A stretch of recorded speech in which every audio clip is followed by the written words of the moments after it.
Hi ಎಲ್ಲರಿಗೂ ನಮಸ್ಕಾರ. ನಾನು ನಿಮ್ಮ ಪ್ರೀತಿಯ ಅಂಜಲಿ ಅಂತ.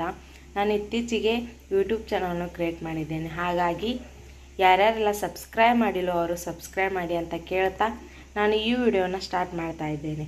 ಈ ಹಿಟ್ಟು ರಾಗಿ ಹಿಟ್ಟು, ಇದನ್ನು ಹೇಗೆ ಮಾಡೋದು ಅಂತ ಈ ವಿಡಿಯೋ ಮೂಲಕ ನಿಮಗೆ ತಿಳಿಸಿಕೊಡ್ತೇನೆ. ಇವಕ್ಕೆ ಬೇಕಾಗುವ ಐಟಮ್ಸ್ ಗೋಡಂಬಿ, ಬಾದಾಮಿ, ರಾಗಿ, ಆಕ್ರೋಟ್ಸ್ ಇವುಗಳನ್ನ ಎಲ್ಲ ಇಟ್ಟುಕೊಂಡು ರಾಗಿ ಹಿಟ್ಟನ್ನು ಹೇಗೆ ಮಾಡುವುದು ಅಂತ ನಿಮಗೆ ತೋರಿಸ್ತಾ ಇದ್ದೇನೆ.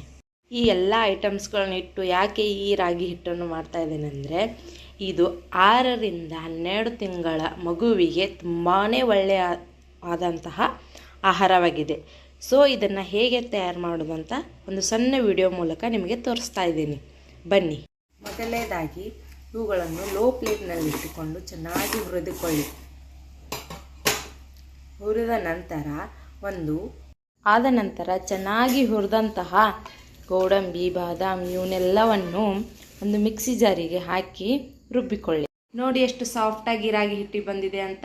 ಇಷ್ಟಕ್ಕೆ ಈ ವಿಡಿಯೋನ ಮುಗಿಸ್ತಾ, ನನ್ನ ಯಾರ್ಯಾರೆಲ್ಲ ಸಬ್ಸ್ಕ್ರೈಬ್ ಮಾಡಿಲ್ಲೋ ಅವರೆಲ್ಲರೂ ನನ್ನ ಸಬ್ಸ್ಕ್ರೈಬ್ ಮಾಡಿ ಅಂತ ಹೇಳ್ತಾ ಧನ್ಯವಾದ.